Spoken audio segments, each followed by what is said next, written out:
गणपति बप्पा मोरिया।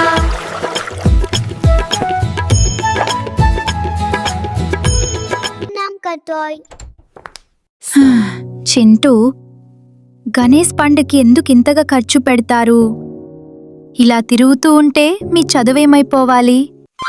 అమ్మా, నువ్వు చెప్పింది నిజమే. చాలా మంది చెప్పే రొటీన్ డైలాగు ఇదే, ఎందుకు ఇంత డబ్బులు ఖర్చు పెడతారు అని. అదే డబ్బులు లేని వారికి ఇస్తే మంచిది కదా అని మేము చేస్తుండేది కూడా అదేనమ్మా. ఫ్రీగా ఇవ్వకుండా పని చేయించుకొని ఇస్తున్నామమ్మా. మండపాలు కట్టడానికి వృత్తి వారికి, పూజలు చేయడానికి పూలు పండ్లు స్వీట్స్ వారికి, అలాగే అన్నదానం ద్వారా ఎంతో మందికి ఆకలి తీరుస్తున్నాము.